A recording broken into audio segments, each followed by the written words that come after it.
앉으시기 바랍니다.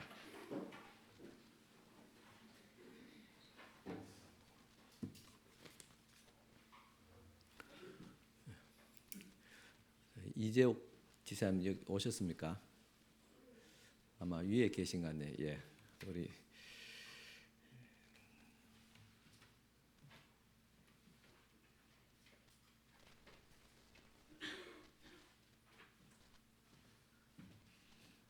여기 계시지 않지만 아마 위에 계신 것 같습니다.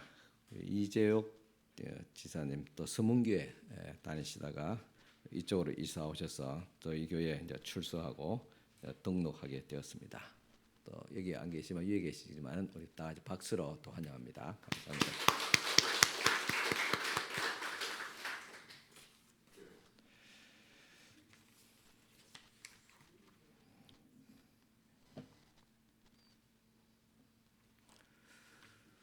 예, 한 주간도 잘 지내셨습니까?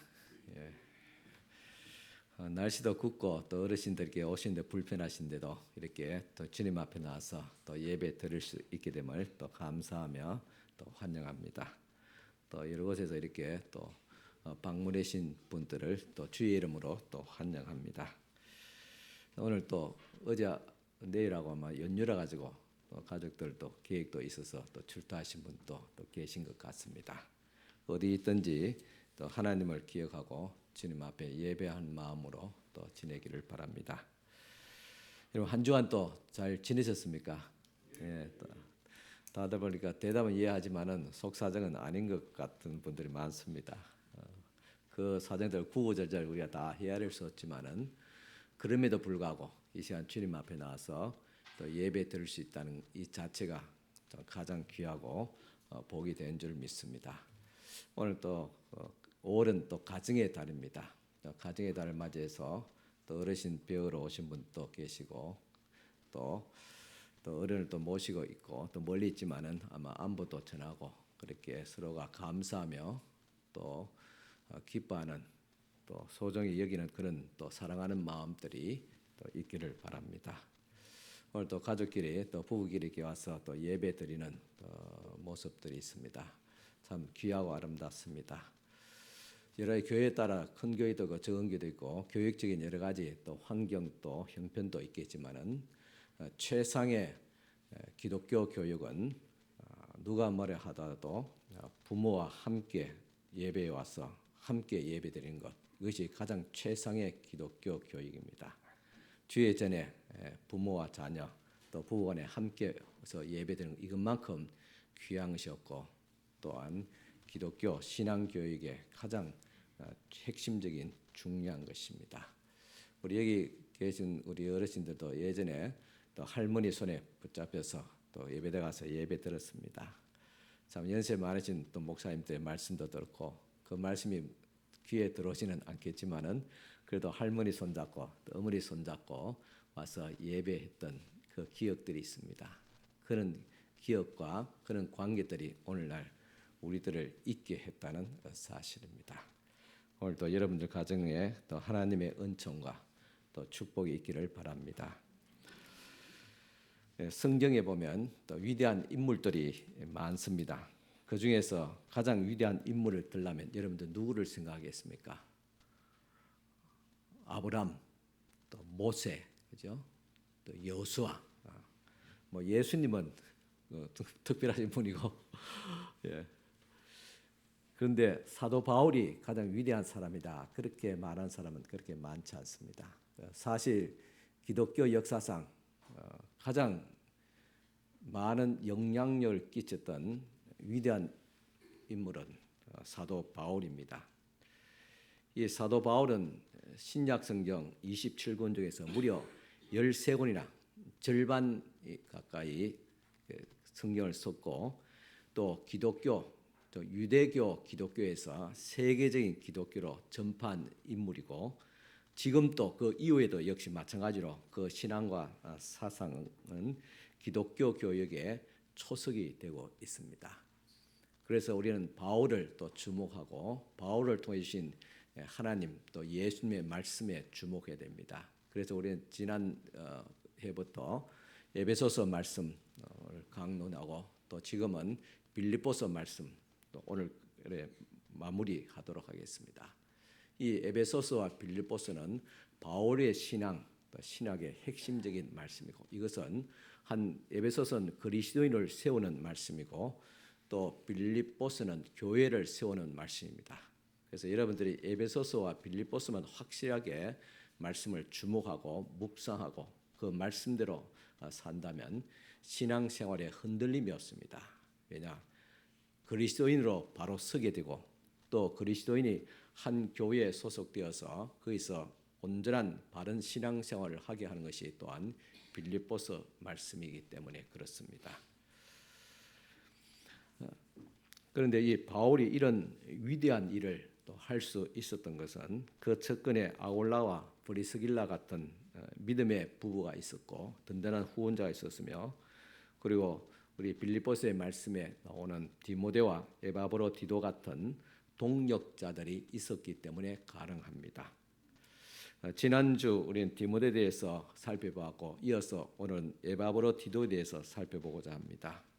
이 에바브로 디도 역시 디모데와 같이 바울의 영적인 아들이었습니다. 그렇기 때문에 에바브로 디도 역시 바울과 또한 자기 비움에 기초한 그런 관계를 누렸던 사람입니다.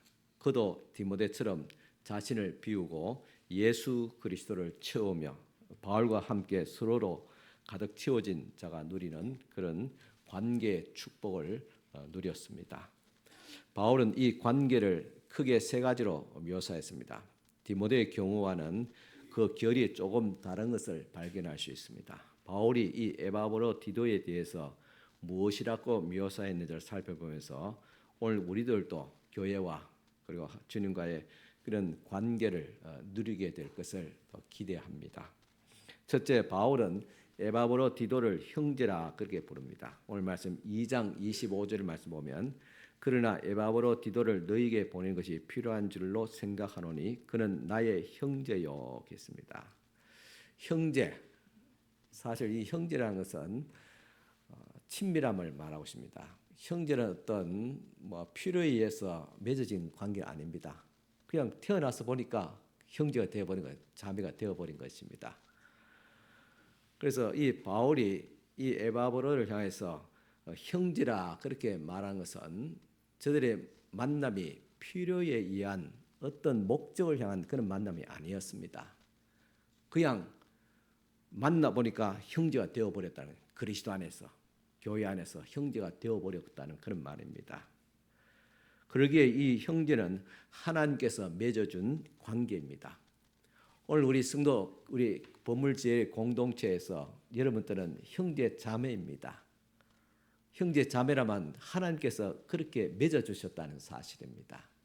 이것이 우리 교회 공동체의 가장 기본적인 핵심이고 전제되어야 됩니다. 바울에게 에바브로들은 형제였다.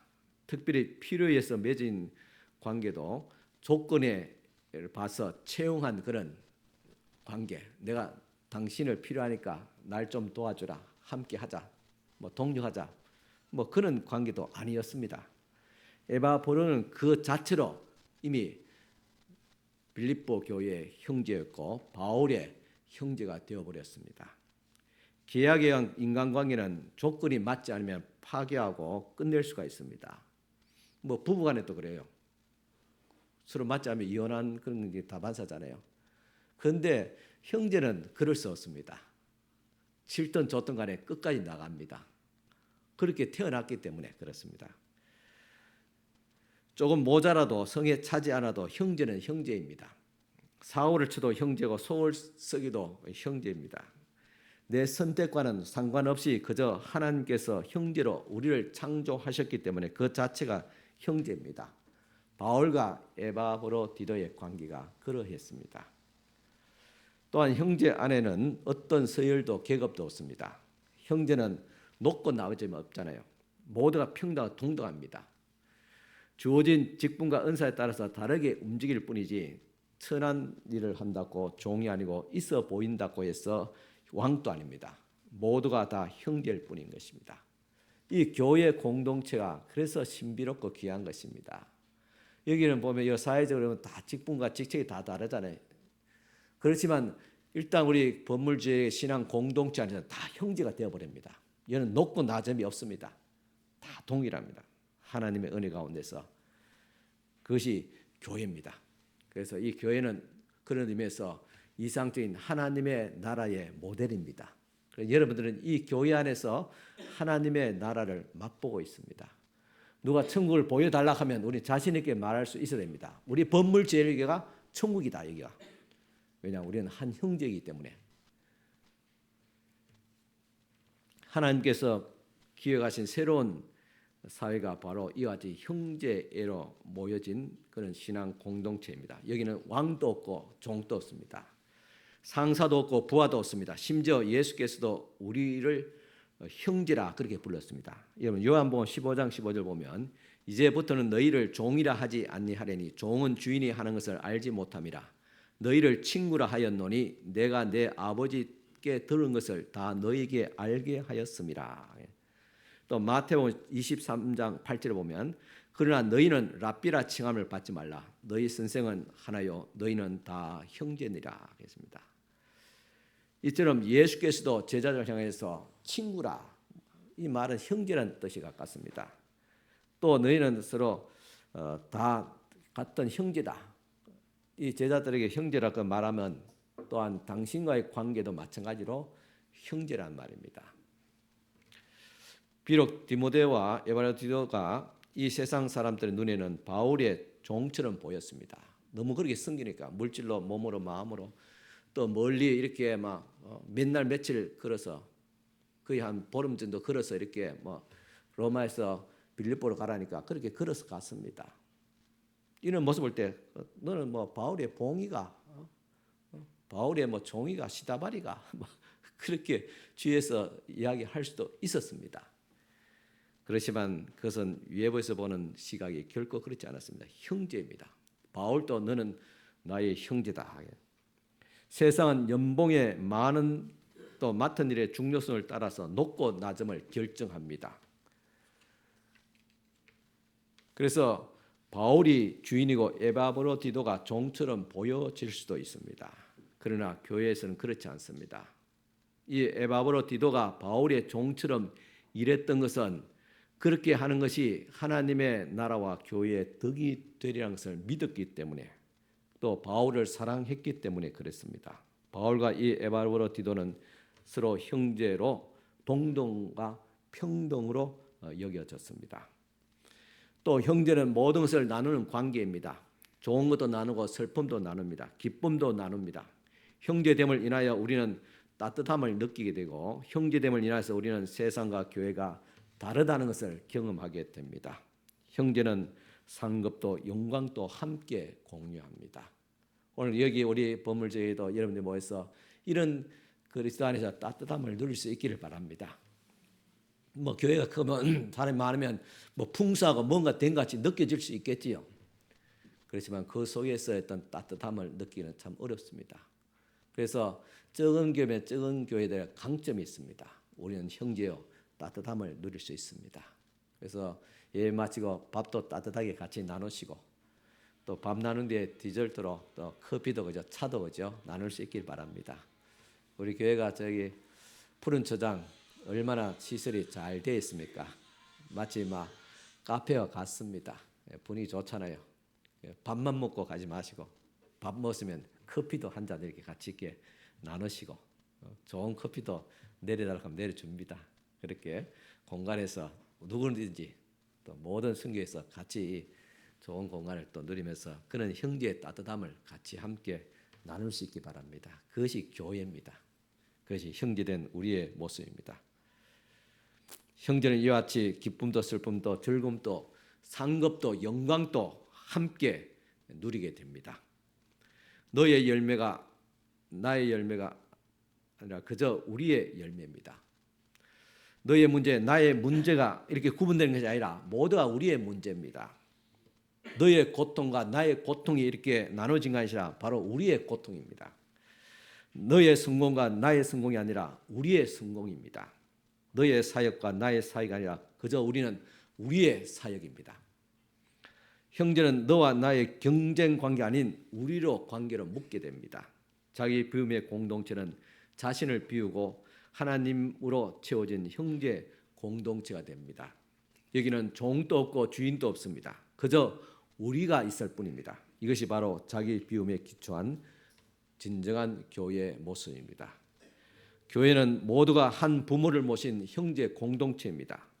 목사라 해서 1등 신자고 평신도라 해서 2등 신자도 아닙니다. 자원함으로 각각 자기의 역할이 구분될 뿐입니다. 목사면 목사의 직임이 구분되고 권사이면 권사의 직임이 구분되고 집사이면 집사의 직임은 평신도면 평신의 직임만 다를 뿐이지 본질적으로는 그리스도 안에서 평등합니다. 그저 우리는 하나님 아버지 안에서 모두가 다 형제일 뿐인 것입니다. 또한 바울에게서 에바브로 디도는 어떤 사람이었냐? 두 번째로 보면 돕는 사람, 생명이 연결된 자였습니다. 오늘 말씀 2장 25절 보면 그는 첫째는 형제라고 했죠. 그다음 두 번째 보면 함께 수고하여 함께 군사된 자요 너희 사자로 내가 설 것을 돕는 자라 하겠습니다. 이 에바볼은 함께 수고하고 했는데 어떤 사람이냐? 함께 군사된 자라 그렇게 말하고 있습니다. 여러분은 어떤 자입니까? 법물제일교에 어떤 존재가 있습니까? 또한 담임 목사와 여러분들 어떤 관계로 있습니까? 교회에서 보면 많은 사람들이 형제 공동체를 시도한 것을 알 수 있습니다. 그들은 직분도 없고 높고 낮음이 없는 완전한 형제 공동체를 꿈꿨습니다. 지위고하가 확연히 나눠지는 세상과 전혀 다른 그런 공동체 말입니다. 많은 사람들이 이것이 바로 성경적인 교회라고 믿고 추구하고 있습니다. 오늘 이 땅에 있는 교회도 마찬가지로 이런 정신이 있습니다. 그래서 세상 어떤 모임과 계모임과 어떤 목적을 하는 어떤 사모임이라든가 그런 것과 전혀 질적으로 다릅니다. 많은 사람들이 이것을 성경적인 교회의 모습이라고 추구했습니다. 그러나 긴 역사의 흔적을 보면 이것이 결코 쉬운 일이 아니었음을 또한 알 수 있습니다. 형제 공동체의 핵심은 나도 너와 같은 똑같은 권리가 있는 형제야라는 것이 아닙니다. 누군가 그 마음을 품는 이런 마음을 품는 순간 형제 공동체가 무너져 버립니다. 너와 나와 똑같이 똑같은 권리가 있어. 너의 권리가 있고 나의 권리가 있어. 목사면 목사의 권리 있고 권사면 권사의 권리가 있고 이런 식으로 나의 권리를 주장할 때는 그 형제 공동체가 무너져 버린다는 말입니다. 형제 공동체를 가능케 하는 실제적인 마음의 태도가 뭔가 하면 나는 돕는 자다. 너를 돕는 자다. 교회를 돕는 자가. 목사는 성도를 돕는 자고 성도는 목사를 돕는 자고 이런 관계가 있어야지 진정한 형제 공동체를 이룰 수 있습니다. 우리가 추구하는 교회의 이상적인 모습입니다. 그런데 나의 권리가 있어. 목사의 권리 있으니까 성도들 목사 이야기하면 따라와. 아니면 성도는 마찬가지로 목사가 다가 우리의 권리가 있어. 그렇게 서로가 생각한다면 이 공동체가 유지될 수 없습니다. 우리 법물제에는 그런 공동체가 아닙니다. 나는 나의 성공을 추구하는 자가 아니라 형제의 성공을 돕는 자라는 정체성, 이것이 형제 공동체를 가능케 하는 핵심입니다. 이런 것이 성경으로부터 시작되는데 보면 사회에서도 이런 공동체를 추구하고 있어요. 어떤 기업에 보니까 사원을 뽑는데 가장 최고로 중요한 것이 뭔가 하면 내가 이 회사에 성공 아니면 또 우리 같이 일하는 어떤 같은 일하는 분들 있잖아요. 저 사람들을 어떻게 성공시킬 것인가. 나의 성공이 아니라 다른 사람이 어떻게 성공시킬까. 그 생각을 갖고 있는 사람들을 중요하게 생각하는 그런 기업이 있어요. 그런 기업은 잘 되게 되어 있습니다. 저 한번 TV 보니까 어떤 그 카페인데 그 주인이 식당이에요. 어떤 식당인데 그 주인이 맛집으로 소문나고 TV도 이렇게 소문나고 그런 그 식당이었어요. 근데 그 주인의 마인드 생각이 참 건강했어요. 한 사람은 설거지 하는 사람 앞에서 서빙하면서 모든 사람들 말하기를 너의 꿈은 무엇이냐? 무엇을 이루기를 원하느냐? 여기서 단순히 돈 벌려고 일하지 말고 앞으로 이 직장이 하나의 디딤돌이 되어서 징검다리에서 앞으로 너가 하고 싶은 것을 꿈꾸라겠어요.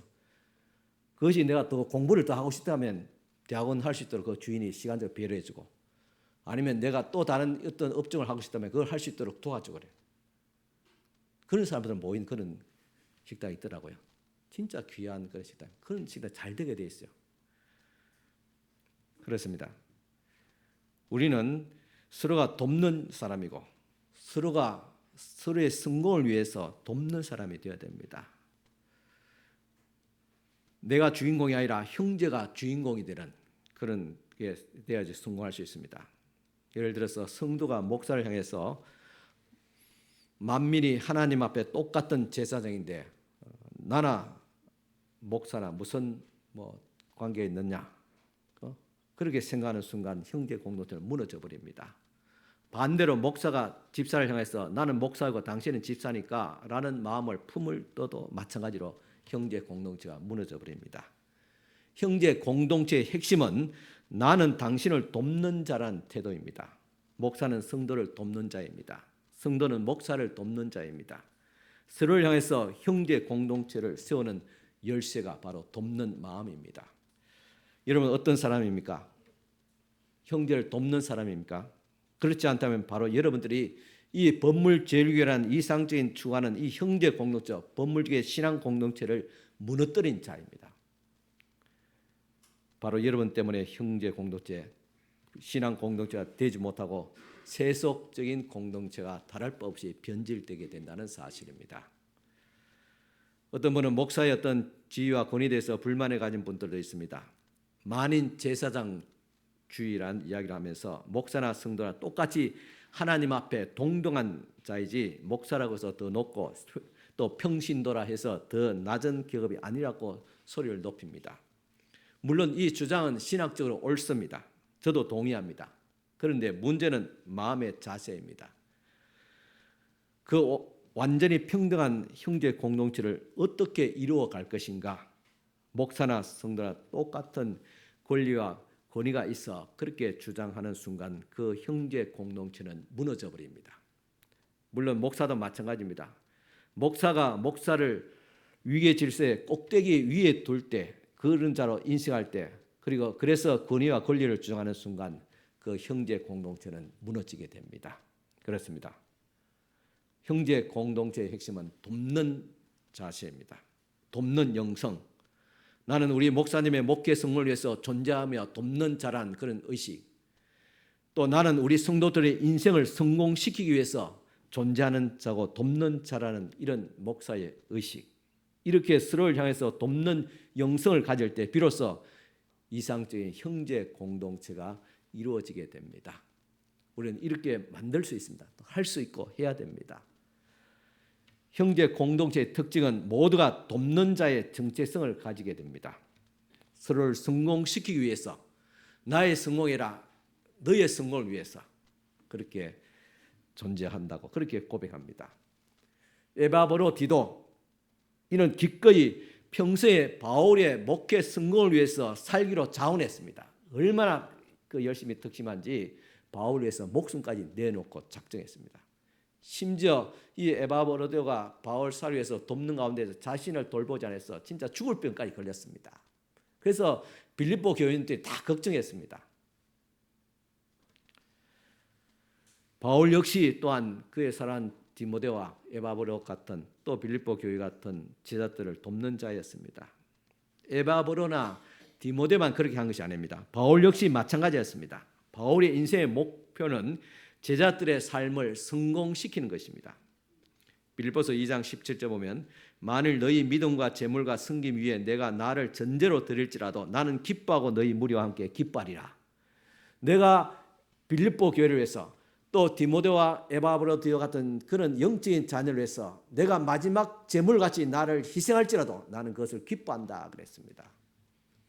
이것이 오늘날 정상적인 목사의 마음입니다. 한 교회를 위해서 평생을 다 바치잖아요. 저도 20년 동안 지금 보물주에게 같이 목회하고 있습니다. 단순히 어떤 전의 관계 아닙니다. 서로의 섬김의 관계입니다. 빌립보서 4장 1절입니다. 그러므로 나의 사랑하고 사모하는 형제들, 나의 기쁨이요 멸류관인 사랑하는 자들이 이와 같이 주 안에 서라 하겠습니다. 너희는 나의 형제다 하겠어요. 나의 멸류관이다. 나의 자랑이고 나의 기쁨이다 그랬어요. 목사는 우리 성도들의 기쁨이 자랑입니다. 저도 밖에 나가면 우리 성도 자랑합니다. 우리 보물제를 자랑하고. 제 입으로만 자랑하면 착각이 될 수 있겠지만 주위의 사람도 다 그렇게 우리 보물제에게 칭찬합니다. 성도들 참 귀하다. 이렇게 강사랑 하고 행사할 때 와서 보고 다 사람들이 공기를 느끼잖아요. 그렇게 크지는 않지만 성도들 많지 않지만 진짜 은혜스러운 교회다. 그렇게 여러분들이 칭찬을 하고 있습니다. 데살로니가전서 2장 19절 보면 우리의 소망이나 기쁨이나 자랑의 멸류관이 무엇이냐? 그가 강림하실 때 우리 주 예수 앞에 너희가 아니냐? 바울의 멸류관 소망 기쁨의 삶의 목적은 너희다. 형제다. 바로 빌립보 교회고 에베소 교회다. 이를 위해서 바울은 기꺼이 자신의 생명을 마지막 제사를 드리는 제물같이 주님 앞에 부어드렸다는 것입니다. 자기 인생을 형제를 위해서 쏟아붓고 얻어내서 낭비했습니다. 형제를 위해서 목숨을 걸고 인생을 들였습니다. 바울은 형제를 돕는 자이고 이들을 섬기는 종이었습니다. 저도 기꺼이 남은 여생을 법물제를 위해서 순교 희생하겠습니다. 끝까지 믿음으로 섬기고 사랑으로서 수고하겠습니다. 스를 향한 이 헌신, 돕는 자의 영성이 바로 바울 공동체를 형제 공동체로 되게 했던 것입니다. 여러분 주 안에서 형제가 있습니까? 여러분을 돕는 자가 있습니까? 자기 비움 공동체, 이것은 돕는 자의 공동체입니다. 바울이 빌립보 형제를 위해서 그의 생명을 전제로 드렸던 것처럼 에바브로디도도 바울을 돕는 자로서 자기의 목숨을 돌보지 않다가 급기야는 죽을 병까지 걸렸어요. 얼마나 아름다운 관계입니까? 이 빌립보서 주제가 자기 비움이라겠습니다. 자기 비움은 오늘 말씀에 더 확실해졌습니다. 그 자기 비움이 무엇이냐? 서로 돕는 자래요. 돕는 자가 누군가? 상대방의 성공을 위해서, 상대방이 잘 되기 위해서. 그래서 서로 칭찬을 아끼지 않고 상대방을 이해하고 배려하고 내 기쁨보다 상대방의 기쁨을 더 먼저 생각하고 그렇게 서로를 돕는 자. 너의 성공을 위해서, 신앙적인 바른 성숙을 위해서 내가 서로 돕는 자. 목사가 성도를 돕고 성도가 또 목사의 목회를 돕고 이런 아름다운 이상적인 관계가 되어질 수 있기를 축원합니다.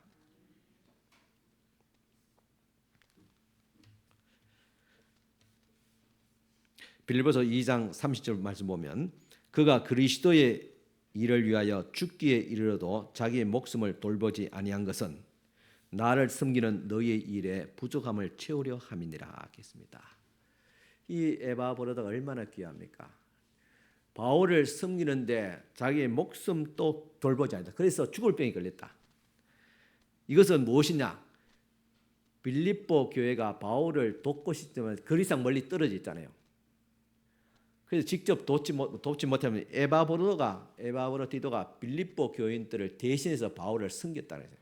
바울을 도왔다는 것입니다. 이것을 지금 이야기하고 있습니다.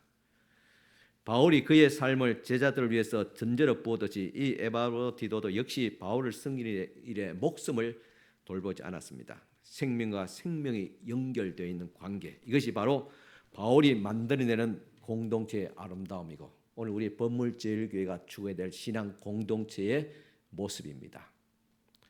나는 너를 위해서 생명을 주고 너는 나를 위해서 생명을 줍니다. 오직 너 나의 형제가 내 인생의 의미며 목표가 됩니다. 내 성공이 어떤 목적을 향해서 내가 추구하는 것이 이상이 나의 인생의 목적이 아니라 너의 인생의 목적이 나의 인생의 목적이 되는 것.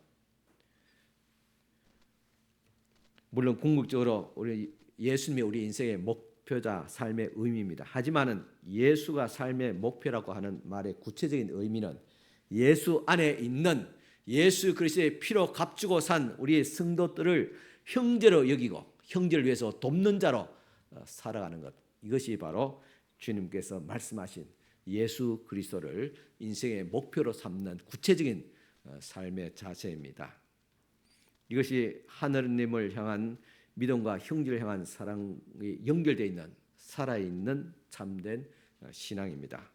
우리는 서로에게 생명을 쏟아붓는 이 헌신을 통해서 생명과 생명이 연결되는 관계가 됩니다.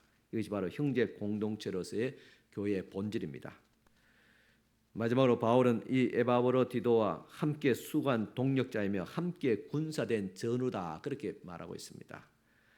2장 25절에는 함께 수고하고 함께 군사된 자요 겠습니다. 이 에바브로디도는 바울을 형제로 여길 뿐만 아니라 동력자로 여기며 전우로 여겼습니다. 형제라는 소개가 어떤 존재에 대한 표현이라면 동력자라는 말은 전우라는 이 속에는 사명과 목적을 담고 있습니다. 우리는 주를 위해서 함께 수고하고 하나님의 나라를 위해서 함께 싸우는 자로 부름을 받았습니다. 이것은 어떤 이 관계는 전우이라 그렇게 표현하고 군사된 자, 군사는 서로 전우잖아요. 목숨을 걸고 전장에서 싸우는 아마 가장 깊은 이 땅에서 존재하는 가장 깊은 우정이라면 아마 전우일 거예요. 그냥 사선에서 이렇게 맺어진 관계이기 때문에 전우에서 내가 목숨을 바칠 수 있는 그런 관계, 전우에게 나의 등을 맡길 수 있는 전쟁터에서 나의 등을 맡길 수 있는 관계, 얼마나 귀한 관계입니까? 우리 여기 계신 우리 여성도들에게 미안하지만은 많은 사람들의 우정의 끝장판은 전우이라 그렇게 말합니다. 그건 맞습니다. 그래서 한 번 해병은 영원한 해병이라 그런 말들이 나오고 있습니다. 이 전후에는 관계 속성에서 중요한 가르침이 들어 있습니다. 이상하게도 관계 자체가 목적이 되면 그 관계는 변질되고 삐뚤어집니다. 적어도 사람의 관계는 그렇습니다. 자식을 인생의 목표로 삼고 온 인생을 헌신한 부모는 그 관계가 끝은 좋지 않습니다. 결국은 자식과 관계가 이상하게 꼬이지고 또 멀리하게 되는 것을 보게 됩니다. 왜냐하면 이런 부모 자식의 관계든지 아니면 성도와 성도의 관계도 마찬가지입니다. 이것이 나의 어떤 기대, 목표다 생각하면 하나의 기대를 하게 돼요. 목표치가 있잖아요. 기업이 있다면 기업의 어떤 목표치가 있지 않습니까? 교회도 똑같은 그런 틀에서 세속적인 그런 관계에서 교회 오면 내가 이 교회 성도가 되면 뭔가 내가 이루게 됐다. 그런 목표치가 있습니다. 기대가 있습니다. 미안하지만 그런 기대치를 포기해야 됩니다. 그 기대는 반드시 무너지게 됩니다. 목표로 삼은 만큼 기대가 크기 때문에 그 관계에 집착하게 됩니다. 집착함을 통해서 속박과 구속의 관계를 숨막히고 불편하게 만들게 됩니다. 관계 자체가 목적이 되기 때문에. 오늘 어버이날 앞두고 어린이주이고 우리 가족의 달 5월 달입니다. 그런 관계들이 이런 목표를 향해서 목표치 기대치를 가지고 자식을 바라보고 부모를 바라보고 형제를 바라보고 또 교회를 바라본다면 반드시 그 관계는 오래가지 못합니다. 무너지게 됩니다. 왜냐? 사람은 기대한 만큼 되지 않습니다. 그에 반해서 함께 생사를 넘나드는 족을 위해서 헌신했던 전우에는 시간이 흘러도 변하지 않습니다. 왜냐하면 그것은 얻고자 하는 기대가 아니라 형제를 향한 희생이 바탕이 되기 때문에 그렇습니다. 생사를 넘나드는 역경과 위기 속에서 서로의 옆을 지켜주는 전우에는 가장 강렬하고 순수한 우정으로 남게 됩니다. 어쩌면 이것이 하나님께서 이 우정을 디자인하신 방식일 줄 모릅니다. 더 크고 중요한 사명을 위해서 함께 수고하고 싸울 때 우리 형제는 한 단계 더 수준을 넘어서 순수해지게 됩니다. 그 과정에서 형제를 살리기 위해서 희생이 나오고 서로를 향해서 군더더기 없는 그런 사랑이 검증되게 됩니다. 빌립보서 4장 1절입니다. 그러므로 나의 사랑하고 사모하는 형제들, 나의 기쁨이요 멸관인 사랑하는 자들아, 이와 같이 주 안에서 서라. 데살로니가서 2장 19절입니다. 우리의 소망이나 기쁨이나 자랑의 면류관이 무엇이냐? 그가 강림하실 때 우리 주 예수 앞에 너희가 아니냐 하겠습니다. 우리의 면류관이 무엇이냐? 바로 너희다. 목사의 면류관이 무엇이냐? 오늘 여기 앉아 계신 여러분 성도들이 다 면류관입니다. 면류관은 자랑거리입니다. 영광입니다. 목사의 자랑거리 뭐냐? 우리 성도입니다. 그래서 지금도 저는 나가면 우리 성도 자랑하고 있어요. 마찬가지로 훗날에 주님 앞에 섰을 때도 여러분들을 자랑할 것입니다. 다 알기 때문에. 물론 자랑의 뭐 어떤 수준이 좀 물론 다를 수 있습니다. 다 보이잖아요. 다 보이잖아요. 어떤 선교 권사님 진짜 하나님의 교회를 위해서 좀 수고하고 헌신했습니다. 목사가 압니다. 주님 앞에 이야기할 겁니다. 저도 이야기할 거예요. 그게 왜 제 자랑이 되니까.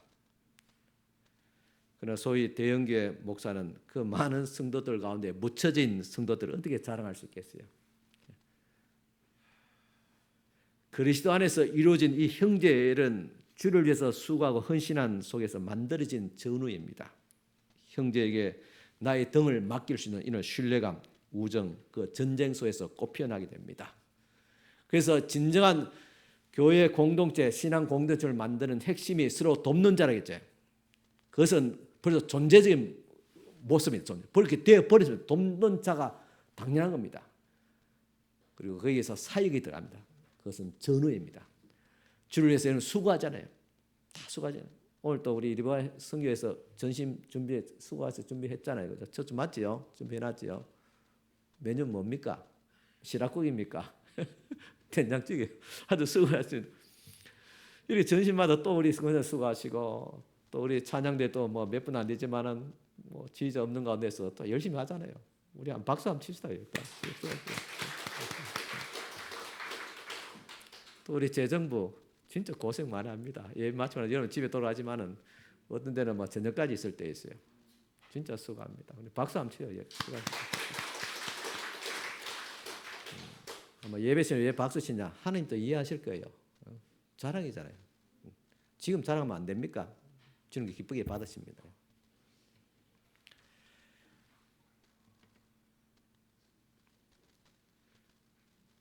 우리는 교회 안에서 이런 형제 서로가 수고하는 가운데서 마치 전장에서 목숨 바쳐 서로를 위해서 전을 위해서 수고하잖아요, 그죠? 전장에서 뭐 총 탁 맞으면 뭐 팍 엎어지면 그 옆에 있는 전우가 그 전을 울리매고 막 달리잖아요. 야, 어떻게 저를 할 수 있을까? 막 총알이 빗발처럼 쏘는데 내가 내 몸 한 개 피하고 감추고 숨어야 되는데 어떻게 그 빗발치는 그런 전장터에서 전을 들매고 그렇게 갈 수 있을까? 과연 내가 그 자리에 있으면 할 수 있을까? 참 대단한 용기와 진짜 전우입니다. 이처럼 진짜 전우에는 이 신앙공동체 하나 먹는 전우에는 이렇게 서로가 수고하는 가운데 있는 거예요.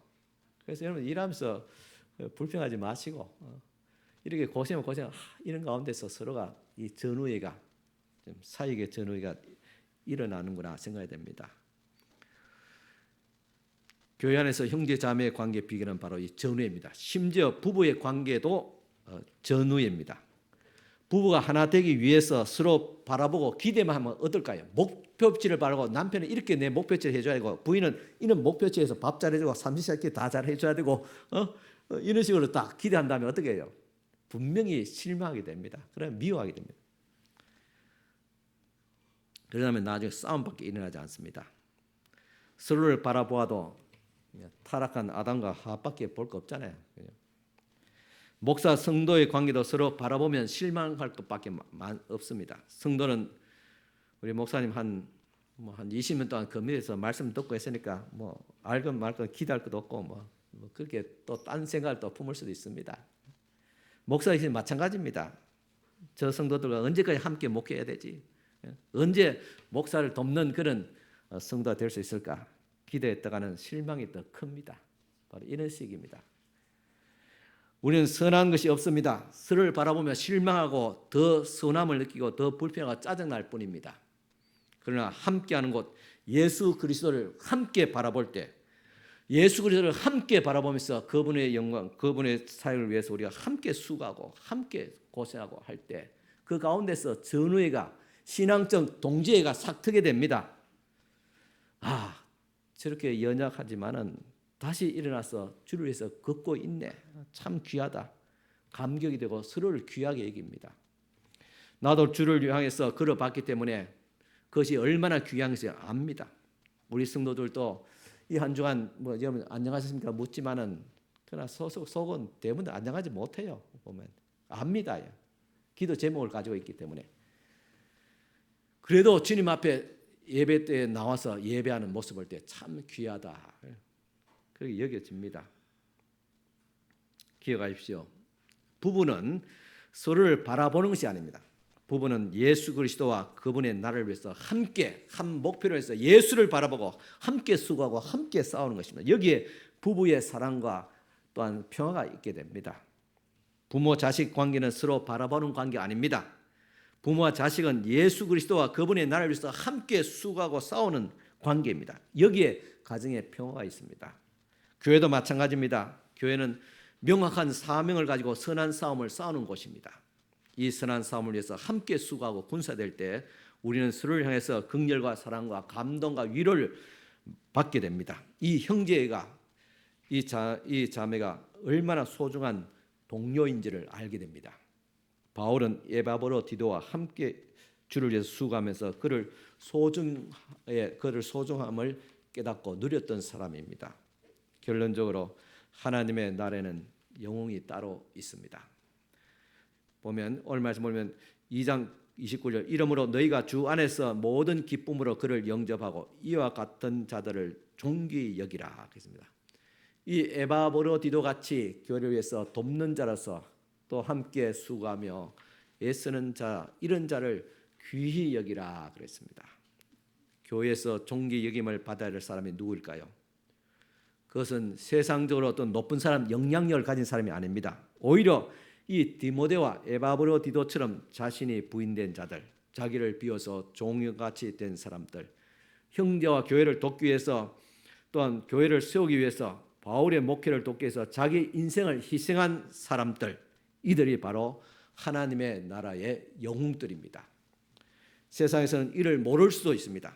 세상에서 이런 사람 무시할 수도 있습니다. 이룬 것도 없고 가진 것도 없습니다. 교회는 이 같은 자들을 존귀 여겨야 됩니다. 하나님의 나라가 이들의 자기 비움을 통해서 돕는 자의 마음 또한 이런 형제 예를 통해서 나타나기 때문입니다. 교회는 어떤 사람을 존귀 여겨야 할까요? 주님의 나라를 위해서 교회를 위해서 인생을 드린 사람, 형제를 위해서 세상의 기쁨과 성공을 희생한 사람, 이런 자기 비움을 통해서 헌신한 사람을 존귀히 여겨야 하지 않겠습니까? 이런 사람을 바울이 귀히 여기고 목사도 압니다. 귀하게 여깁니다. 하나님도 귀하게 여기십니다. 또한 무엇보다도 빌립보서 2장 30절 말씀 보면 그가 그리스도의 일을 위하여 죽기에 이르러도 자기의 목숨을 돌보지 아니한 것은 나를 섬기는 너희의 일에 부족함을 채우려 함이니라. 그리스도를 위해서 바울을 위해서 죽기까지 자기 목숨을 돌보지 않았다. 이 죽기까지 하면 어떤 의미야? 끝까지 마지막 어스러질 때까지. 이 말은 몸의 태도가 아니라 시간적인 거예요. 끝까지 배반하지 않고 끝까지 하나님의 교회와 또한 바울을 위해서 이렇게 그 자리를 지켰던 것. 이 끝까지 함께한 자들입니다. 우리 지난 우리 교회 30절 기념식 때도 또다시 이야기하지만 김호장님께서 마지막 인사할 때 이 자리에 남아주신 여러분 감사합니다. 저는 그 말씀에 진짜 가슴이 와닿았어요. 우리 교회라 해서 다 온전한 거 아니잖아요. 이상적인 교회가 아니잖아요. 그것을 추구할 뿐이지요. 그렇지만은 주의 전을 떠나지 않고 끝까지 있는 여러분들이 바로 하나님의 영광이고 목사의 자랑이고 교회의 영광입니다. 바울에게 있어서 자기의 부정함을 채우기 위해서 목숨을 돌보지 않는 사람이 있었습니다. 바울의 위대함이 여기 있었습니다. 혼자 아니라 함께 했던 사람, 서로를 위해서 목숨을 거는 사람들이 있었습니다. 이들이 있었기에 무서울 것이 없어요. 죽음조차 무섭지 않았습니다. 하나님의 나라의 영은 따로 없습니다. 어릴 때 함께 걷는 목사와 성도들입니다. 서로의 부족함을 지켜보고 채우려고 하는 사람을 통해서 바울의 사역은 완성되어지고 하나님의 나라는 세워졌던 것입니다. 오늘 저와 여러분의 관계도 이는 동지의 축복이 있기를 축원합니다.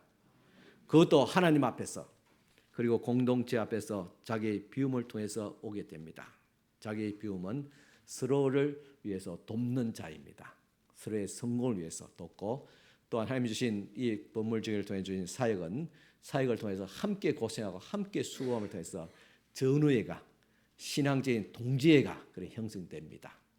이것이 바로 귀한 것입니다. 이것이 바로 하나님 앞에서 자랑입니다. 이와 같이 자기 범위의 축복이 오늘 우리 성도들에게 있어지기를 축원합니다. 이상 기도하면서 성찬식 바로 이어서 또 준비해 주시기 바랍니다. 하나님 아버지 감사합니다. 오늘도 이 성령께서 이 자리에 임재하시고 오늘도 주신 하나님의 말씀을 통해서 이제 그리스도 안에서 우리가 서로 돕는 자이고 그리스도 안에서 영적 신앙적 교회 안에서의 수고와 어떤 데는 전쟁터의 방불 하게 하는 어려운 시련과 역경 속에서도 동지애가 삭트면서 그리스도의 사랑으로서 주의 몸된 교회를 또 섬기며 수고했던 저희들, 이 시간 그리스도께서 우리를 위해서 모든 것을 다 내어주시고 그 살까지 찢으시고 피 한 방울까지 다 흘렸었던 우리 교회를와 우리 성도를 위해서 지극히 사랑하셨던 예수님의 그 우리를 돕는 그 희생, 그것을 기억하면서 이 시간 성찬에 참여하고자 합니다. 주께서 이 자리에 임재하여 주시옵소서.